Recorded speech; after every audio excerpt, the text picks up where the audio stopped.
Está acontecendo uma verdadeira mudança de ciclo na Europa. Nos últimos dias houveram as eleições na Espanha, as eleições na Itália e a saída do Reino Desunido, do Reino Unido, da União Europeia.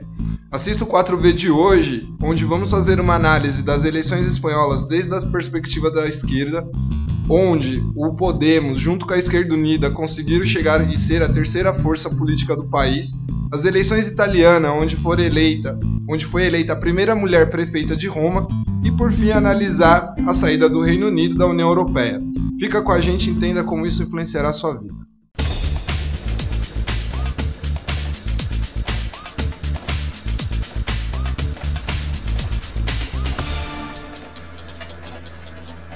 Olá, eu sou o Regis e está começando agora o 4V Opinião. E no programa de hoje vamos analisar as eleições na Espanha, as eleições italianas e a saída do Reino Unido da União Europeia. E para debater esse assunto, contamos com a presença de Tati, do coletivo Mulheres, do coletivo feminista do Partido Pirata, Gunter Alexander do Presença e Renata do 4V. E, como já são as regras do programa, cada convidado tem 1 minuto para as considerações iniciais, começando pela Tati. Olá, boa noite, né? Obrigada pelo convite, é sempre um prazer participar do programa. Eu acho que o tema de hoje vai ser um prato cheio para a gente falar de corrupção, de participação popular, né? Mudando um pouco do contexto que é aqui o Brasil, de toda essa convulsão que houve com a questão de corrupção e da participação popular na política, já falando agora de um outro contexto. Será que vai mudar muito? Eu espero que vocês gostem. Sobre democracia, como está sendo construída essa nova democracia, no mundo ocidental, pelo menos, e centrados nesse panorama geral da política, que é o surgimento desses novos partidos com essas propostas de democracia direta, centrada na tecnologia, na internet.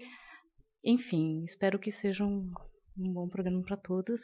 E a gente vem como Partido Pirata e como mulheres para debater sobre isso diante da nossa visão, né, que é tão rara. Então, Gunter, agora 1 minuto. Vamos ver o que a gente consegue falar em tão pouco tempo sobre tantos temas, mas primeira coisa que chama atenção na questão da eleição da Espanha, né? Começando por aí, é que a direita saiu fortalecida mais do que a eleição anterior, né? É meio bizarro porque todos os cenários estão alterados, não só aqui no Brasil, né? O cenário eleitoral da Espanha está alterado, da Itália está alterado, da Inglaterra, com essa saída agora da União Europeia, esse referendo que eles fizeram. E no geral, tem novos partidos, né, formados por juventude que estão se consolidando, mas também a direita ainda está se fortalecendo. E o que a gente chama da velha esquerda, ou a esquerda mais tradicional, está de mal pior cada dia mais, né? Isso na eleição da Espanha ficou bem evidente, quando o Partido Socialista lá agora ficou com 5 cadeiras a menos. O Esquerda Unida em coalizão com o Podemos teve, sei lá, acho que, não sei se foi 1 milhão de votos a menos, mas foi bem menos votos. Eles, por causa da matemática eleitoral, conseguiram manter o Unidos Podemos a mesma quantidade de parlamentares, mas quem foi o grande vitorioso lá foi o partido atual do Partido Popular de Direita. Renata. Bom, hoje realmente a discussão vai render. Sempre quando o assunto é tipo House of Cards, tem política no meio, a discussão é bem ampla. E é um momento que realmente, assim, teve a eleição na Espanha, agora essa questão do Reino Unido, como que vai ficar a longo prazo, quais são as consequências, o que a gente pode esperar, né? Porque tudo que acontece lá tem uma repercussão aqui pra gente também. Então, não só o que vai acontecer lá, mas quais os reflexos que podem vir aqui para o Brasil. Também falar da primeira prefeita, foi eleita num cenário, né, totalmente patriarcal e vem aí com a bandeira da não corrupção. Então, chega num momento legal para nós mulheres debater sobre esse assunto, né? A gente teve uma presidenta aqui que foi impeachmentada e agora a gente vê uma mulher lá fora crescendo nesse cenário. Então, é muito legal poder estar aqui debatendo esses temas com vocês hoje. Então a gente vai assistir agora um VT, né, um insert que a nossa produção preparou, e aí a gente volta com o debate.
assistimos aí um VT sobre as eleições italianas, né, onde foi eleita a primeira mulher, Virginia Raggi, como primeira mulher prefeita da cidade de Roma. E qual a análise que a gente pode fazer sobre isso, né, nesse momento histórico atual que a gente vive aí? Quer começar? Quem quer começar? Já que assim eu começo, né? Por livre e espontânea pressão. Eu acho que é de suma importância esse momento, ver uma mulher jovem, né, ganhando as eleições, e no momento que, assim, aqui no Brasil a gente teve esse cenário do golpe, e uma mulher crescendo lá fora, com toda essa questão, tipo, anticorrupção, venceu com uma maioria dos votos. Lógico que ela venceu com a maioria dos votos, né? Mas com uma maioria grande, uma margem expressiva. Então, eu, como mulher, particularmente, fico muito feliz vendo uma questão dessa, de como as mulheres estão crescendo, estão ganhando espaço no cenário político, e acho que isso precisa acontecer cada vez mais, porque, enfim, as mulheres são capazes, têm competência, né? E, sei lá, eu fiquei emocionada quando eu vi, eu fiquei contente, ainda mais Roma, né, tendo toda a bagagem histórica que tem, o patriarcal. Eu fiquei bem contente com esse resultado e eu espero aí que bons frutos comecem a ser colhidos. Agora eu vou passar para o Gunter ou para a Paty? Tem outra aí, Além de ser uma sinalização muito importante, né? Porque você tem uma mulher num contexto de um patriarcado muito forte, muito poderoso, né? Você tem toda a religião pautando Roma, e você tem uma mulher com propostas muito novas, com propostas muito práticas, né? Eu acho que isso é uma característica que a gente identifica muito com as mulheres, né? De você ter um pragmatismo ali, como que eu vou atacar a corrupção? Quando a gente às vezes fica naquele discurso ideológico e etéreo, né? Assim de, a corrupção, vamos combater a corrupção, as mulheres chegam lá com uma proposta muito clara de como que elas vão combater essa corrupção. Talvez seja muito gostoso de ver que uma proposta tão prática, racional, mesmo vindo de uma mulher, sabendo que a gente sabe todos os contratempos e toda a imagem negativa que uma mulher tem diante da política, de ser fraca, de ser frágil, enfim, toda essa imagem que a mulher traz, mesmo assim, com essas propostas ela conseguiu conquistar um eleitorado. Acho que essa é a grande lição para a gente, é o que deixa a gente tão empolgada, né? Da eleição na Itália, o primeiro debate que eu vi bastante assim rolando na internet é se o movimento 5 estrelas é de esquerda ou de direita.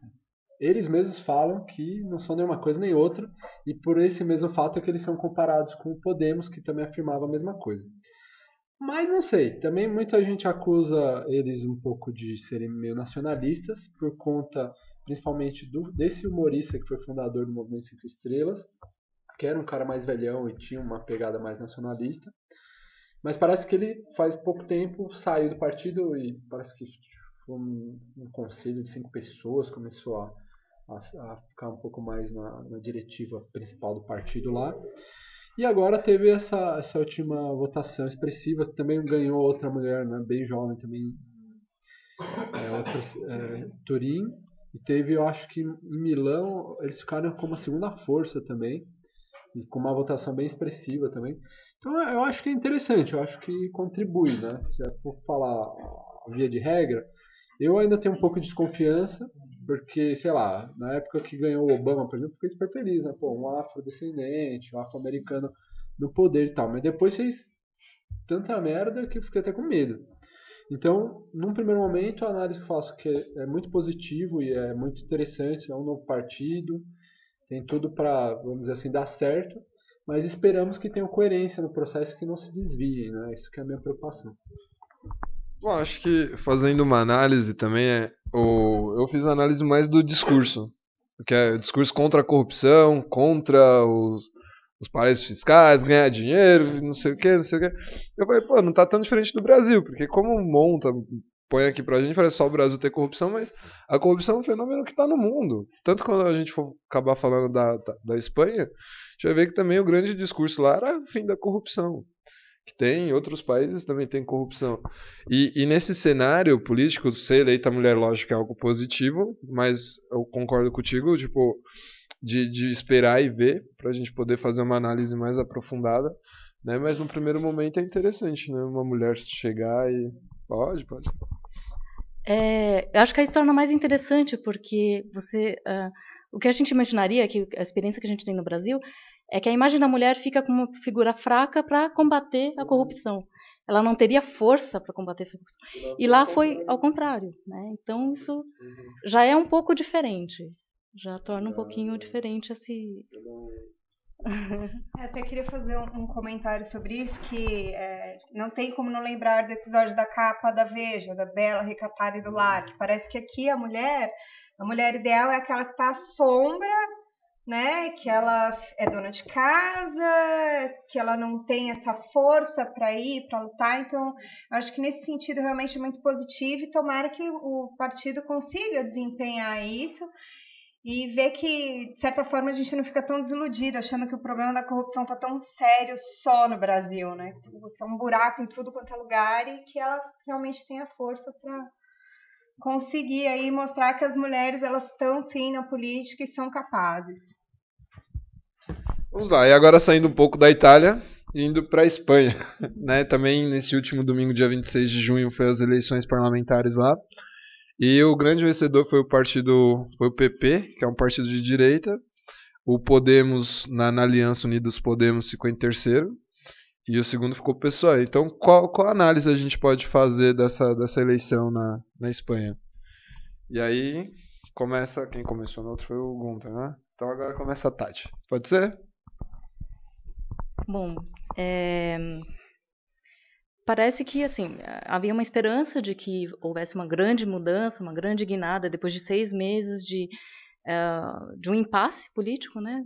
Dá para ver mais materiais depois. Acho que merece um aprofundamento, né, na questão de como funciona lá.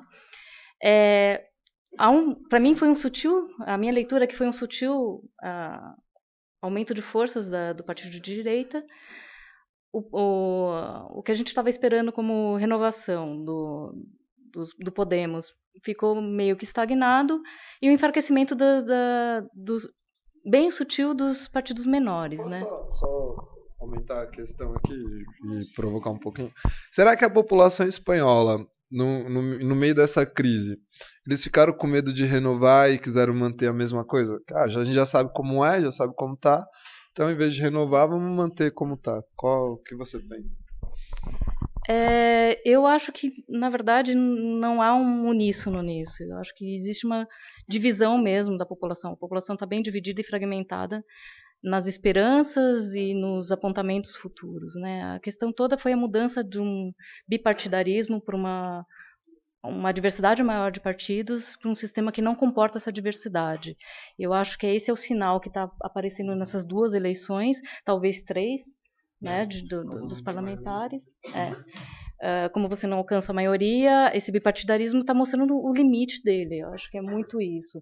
Não é tanto um medo das pessoas, mas eu acho que é muito um reflexo mesmo de como que a sociedade começou a se estruturar e com o enfraquecimento desses 2 partidos mais fortes.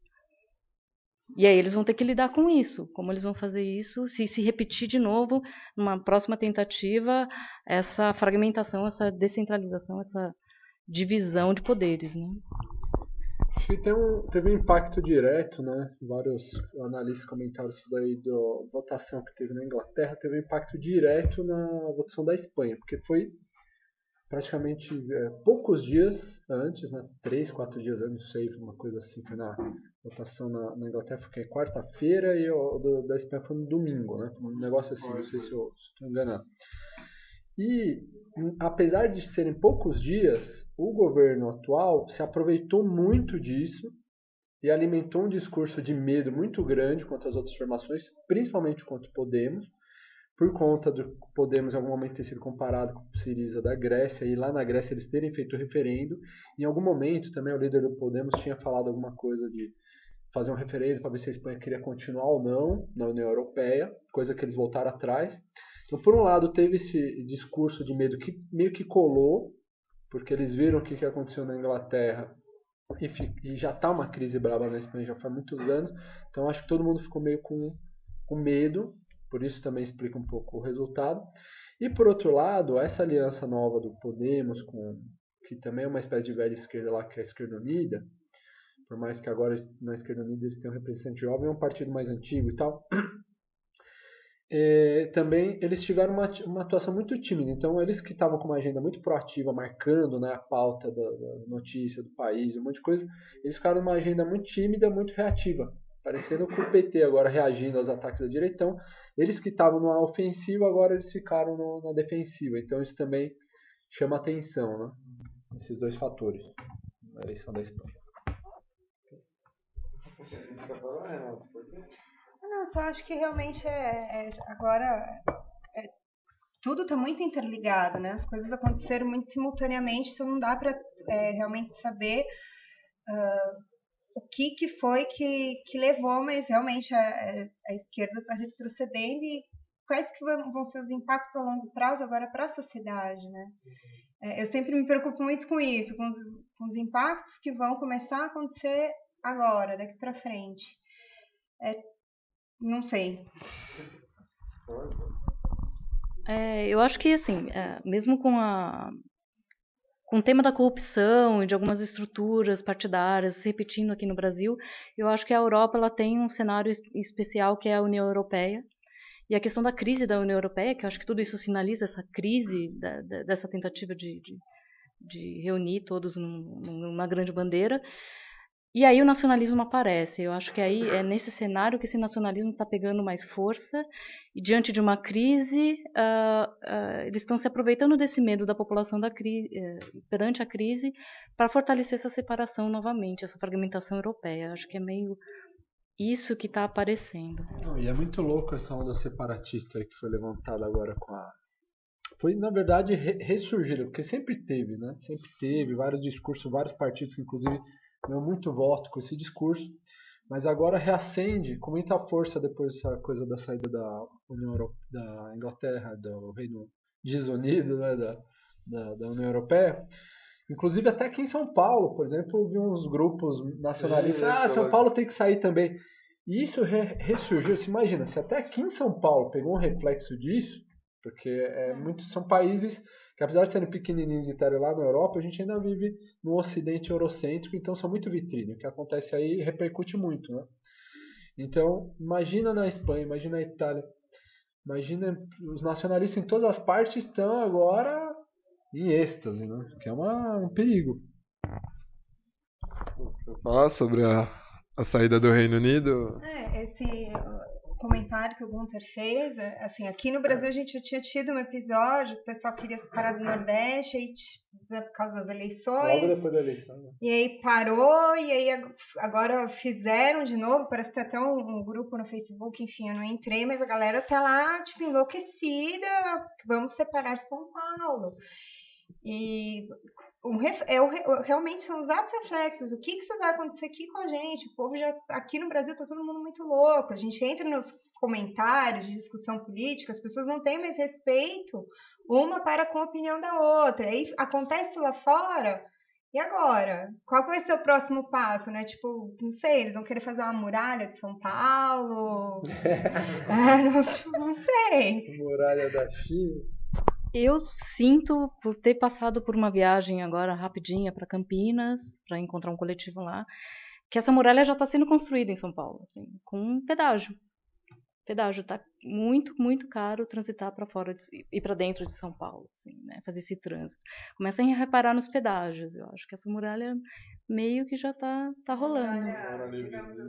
Financeira, sim. Tem quem tem trânsito livre e quem tem dinheiro, né? Por aí que está se construindo, né? São umas muralhas meio que invisíveis. Eu queria acrescentar uma outra, puxando para o cenário da América Latina. O Brasil sempre teve uma questão meio separatista, né? A gente não se sente muito América Latina, né? Tem sempre uma dificuldade de se integrar com os países latinos, essa é a impressão que eu tenho. tanto intelectualmente, por ter participado de estágio fora do país, a gente não se integra muito nessa cultura latina, né? Sempre tem uma separação ali, não sei se pela língua ou por uma questão nacionalista também no Brasil, né? Pelas guerras todas historicamente que a gente construiu. Acho que esse separatismo sempre esteve ali aparecendo, né? Em São Paulo fica mais gritante nacionalmente, mas acho que a gente tem uma questão também com a América Latina, nas questões de fronteira.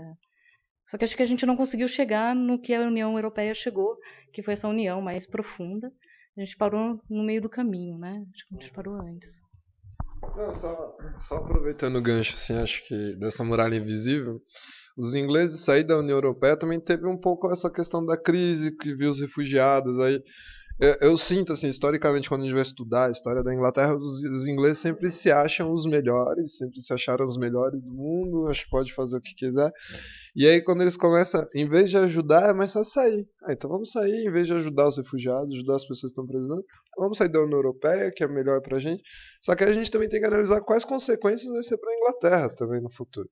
E eu não sei também se tem um pouco a ver esses acordos internacionais que eles estão discutindo aí, TTP, TTIP, TISA, vai que a Inglaterra também tá no meio, mas aí são coisas que a gente vai ver mais no futuro. E aí, só antes de você falar, desculpa, é que o tempo tá se esgotando, né, então a gente já vai chegar nas considerações finais, então aí 1 minutinho para as considerações finais, pode passar um pouquinho, só um pouquinho, né? 10 minutos. Não, com relação à questão ainda da Inglaterra, e, enfim, ou até da Europa como um todo, também é interessante destacar a dialética entre as gerações, né? Então, desses novos partidos, por exemplo, surgiram o Podemos na Espanha, esses 5 estrelas na Itália, até essa votação mesmo no Reino Unido aí, mostra que existe um abismo, né, um fosso feudal, né, entre os mais velhos e os mais novos em tudo que se refere a questões coletivas, sociais, políticas. Então, você pega, por exemplo, quantos votaram pela permanência do Reino Unido na Europa, sei lá, quase 2/3 eram jovens, né? E se você pega ainda dentro do Reino Unido, a parte da Inglaterra basicamente pediu para sair, porque o País de Gales, Escócia, enfim, os outros queriam permanecer, né? Então, tem vários cortes que dá para fazer. Eu acho que eu não fico muito preocupado, porque a Inglaterra sempre foi um hiato à parte dentro da União Europeia, não é de agora, né? Eles sempre trataram de manter uma certa ou relativa autonomia e independência de alguma forma. Então, talvez eles até voltem atrás, porque esse negócio de até 2 anos. Então, eu acho que isso agora chama um pouco de atenção. Assusto é a notícia da vez, mas particularmente eu não sei se isso vai paralisar ou frear o projeto europeu. E eu acho que outros projetos, como o projeto latino-americano, né, de uma união da Unasul, né, dos países da América do Sul, continua avançando, né? Você vê lá na Bolívia agora estão prestes a inaugurar aí o parlamento. Eu acho que, na verdade, a tendência ainda é a regionalização, né? Formar os blocos regionais, que vão ser as estruturas que vão dar algum suporte quando os estados nacionais não aguentarem o baque, porque não estão aguentando. Porque as multinacionais, através desses novos acordos, estão vindo para cima com tudo dos estados nacionais, que a nível isolado já não aguentam o tranco. Só aguentam fazer frente, seja para os exércitos, tipo exércitos que nem os Estados Unidos, seja para a questão das guerras econômicas que estão começando a ser travadas, vai ser a questão dos blocos regionais, não tem outra. Por isso que os ingleses estão desesperados como estão agora. Né? A população percebeu a merda que fez. Vamos lá, 1 minutinho, Renato, para as considerações finais. Acho que até tomar um pouco menos, que o Gunther pegou um tempinho a mais, né? Você é solidária agora, né? Enfim, a gente tem que aí ver quais vão ser as consequências que vai gerar. A juventude realmente está muito empenhada, se engajando, querendo mudanças, indo atrás, né? E eu acho que é isso também um pouco que falta aqui no Brasil, é ver a juventude um pouco mais engajada na política. se envolvendo em questões, porque realmente existe, né, um abismo muito grande entre os pensamentos das gerações antigas e das novas, e aí você só reclamar que aquela geração não está lutando pelos seus direitos, não adianta, você também tem que se engajar e ir atrás. Então, de certa forma, ver o que está acontecendo lá fora pode ser algo positivo politicamente para a gente aqui no Brasil. Quem sabe isso leve a juventude a querer lutar um pouco mais pelos direitos. Eu acho que meu tempo acabou. Agora eu acho que a gente tentou abordar muitos assuntos num programa curtinho, mas é isso mesmo, é para provocar. Fica o convite para que as pessoas se aprofundem no que está acontecendo na Europa, não só porque é Europa ou pela questão eurocêntrica, mas porque é um bom espelho para a gente poder analisar o que está acontecendo e sair um pouco do debate só interno que está rolando, dessa bipolarização violenta e de discurso de ódio, e olhar mais para a estrutura, né, da política. Eu acho que esse panorama europeu ele é bem propício para a gente estudar mesmo, né? É um convite para todo mundo estudar, entender e fazer propostas mais pragmáticas de como que a gente atinge esses objetivos que a gente tanto deseja e saia desse movimento de falta de esperança, ou de caminho, ou de visão, ou de norte para caminhar. Os exemplos estão aí para a gente estudar e criar algo novo. Bom, e quer falar mais alguma coisa? Não. E para encerrar o programa de hoje, eu queria só citar o Martin Luther King, né, uma frase. E ele fala assim: é melhor tentar e falhar que preocupar-se e ver a vida passar. É melhor tentar ainda que em vão, que sentar-se fazendo nada até o final. Eu prefiro na chuva caminhar que em dias frios em casa me esconder. Prefiro ser feliz embora louco que em conformidade viver. Acho que isso representa um pouco esse momento que a gente está de luta, de engajamento, né? Que vamos lá superar as crises, superar as coisas. E quem quiser participar, temos a presença, temos o 4V, temos os piratas, tem o Justificando, tem outras palavras. Vamos lá tentar fazer algo diferente. E infelizmente nosso programa chegou ao final. No programa de hoje analisamos um pouquinho sobre as eleições na Espanha, as eleições na Itália e a saída do Reino Desunido da União Europeia. Bom, se gostou, compartilha, né, com seus amigos. Não esqueça de dar um like, deixa um comentário e até a próxima. E todo o poder para o povo. Tchau.